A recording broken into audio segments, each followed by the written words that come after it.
Welcome to English Stories with Dr. K.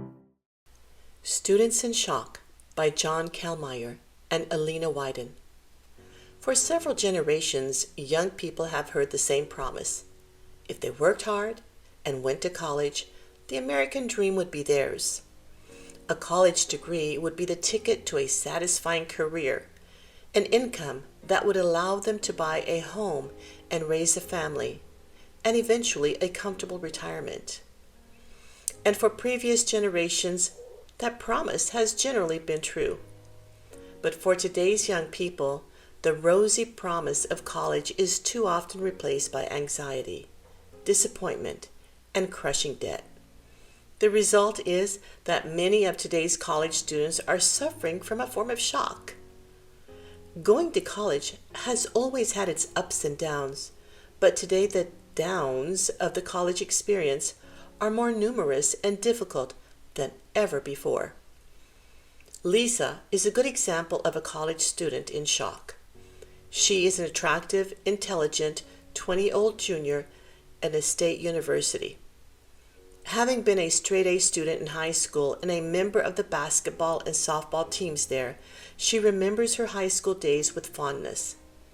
Lisa was popular then and had a steady boyfriend for the last 2 years of school. Now, only 3 years later, Lisa is miserable. She has changed her major 4 times already and is forced to hold down 2 part-time jobs in order to pay her tuition. She suffers from sleeping and eating disorders and believes she has no close friends.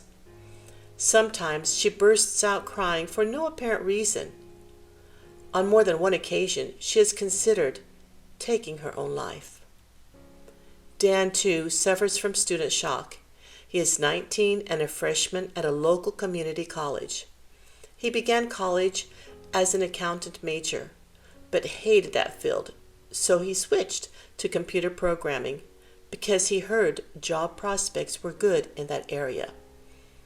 Unfortunately, he discovered that he had little aptitude for programming and changed majors again, this time to psychology. He likes psychology, but has heard horror stories about the difficulty of finding a job in that field without a graduate degree. Now he is considering switching majors again, but is panicking at the idea that he has already invested money in courses that won't count toward his eventual degree. To help pay for school, Dan works nights at Walmart as a sales clerk. He doesn't get along with his boss, but as so many of his friends can't find any job at all, he doesn't dare quit to look for another one. A few months ago, his longtime girlfriend broke up with him. Not surprisingly, Dan has started to suffer from depression and migraine headaches. He believes that in spite of all his hard work, he just isn't getting anywhere. He can't remember ever being this unhappy. He has considered talking to somebody in the college counseling center. He rejected that idea, though, because he doesn't want people to think there's something wrong with him. What is happening to Lisa and Dan is happening to more college students every year. Increasing numbers of young people are suffering from student shock. The evidence is disturbing.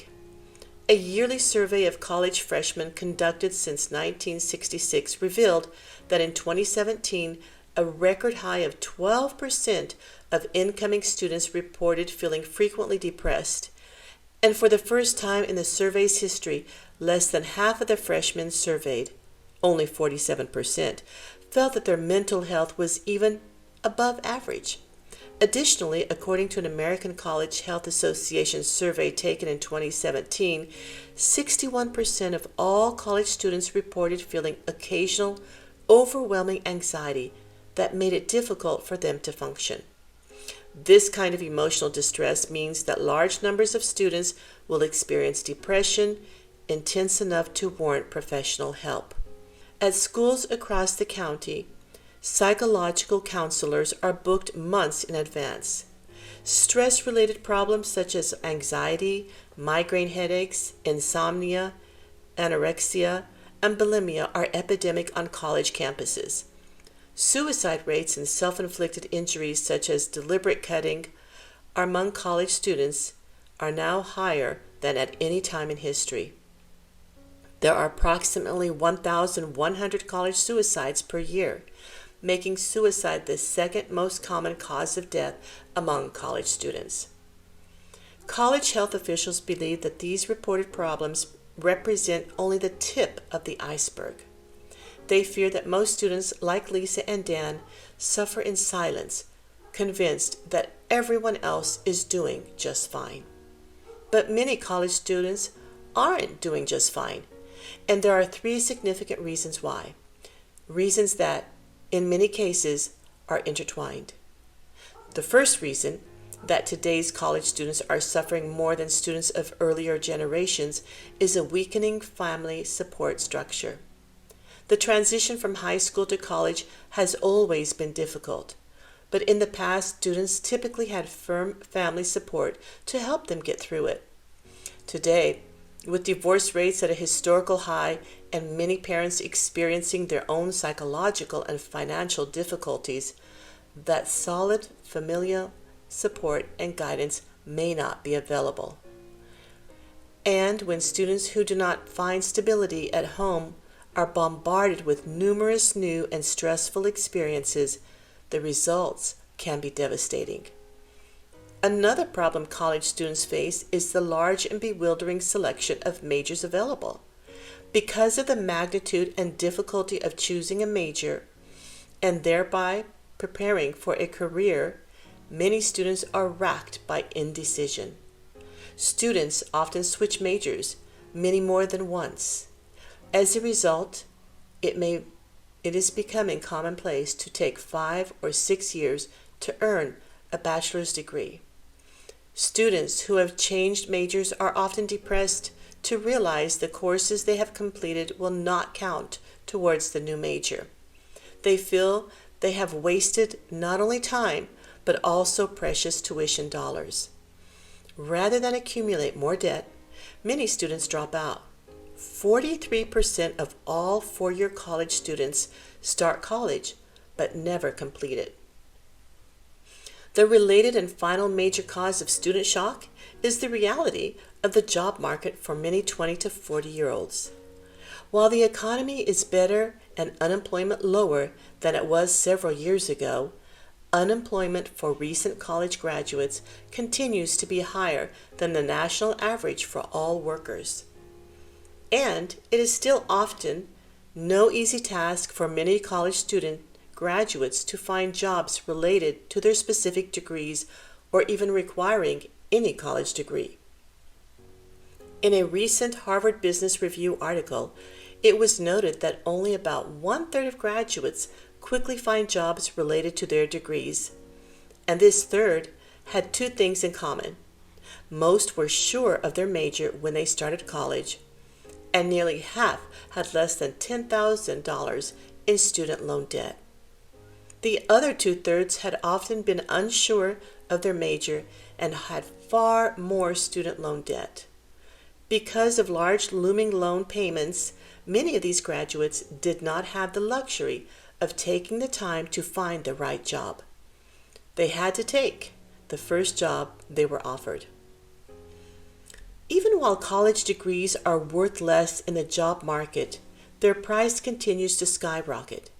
In 1988, students at public 4-year colleges paid an average of $3,190 for yearly tuition, price adjusted to reflect 2018 dollars.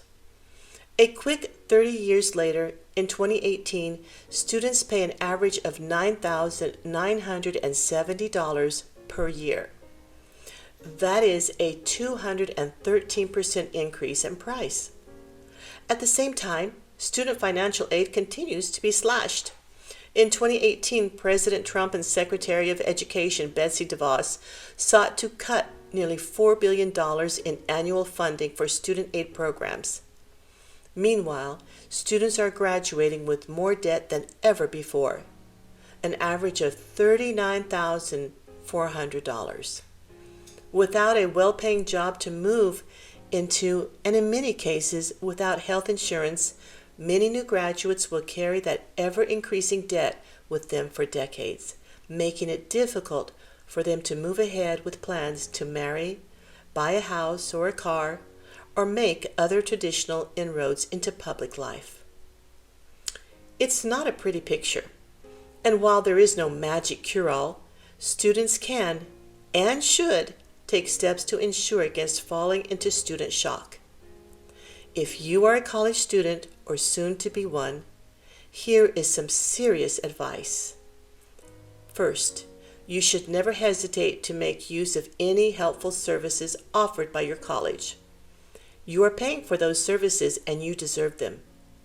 Just a few sessions of psychological counseling can be tremendously helpful when you're feeling depressed, panicky, or paralyzed with indecision.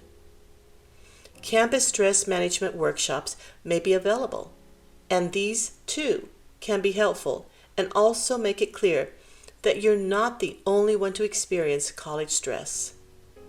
But more importantly, students today, more than at any time previously, must take a cold, realistic look at their plans for college and a career. When you are considering a college and a major, you must realize that you're making what amounts to a business decision that will significantly affect your life for years to come. It is therefore essential to shop around for the school that will offer the best possible combination of affordability and the courses that you want. It is imperative that as you choose a major, you choose the one that you want.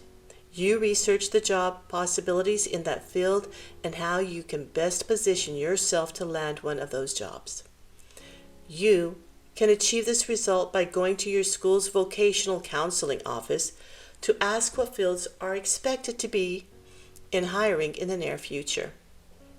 By interviewing people in the line of work you are considering, and by looking at the fastest growing occupations in the online Occupational Outlook Handbook, a publication of the Bureau of Labor Statistics that provides information about hiring trends for hundreds of careers. It's a tough time to be a college student or new graduate, but student shock does not have to defeat you. If you go into college with a realistic perspective about why you are there and what you want to get out of your degree, you will lessen any shocks that might lie ahead.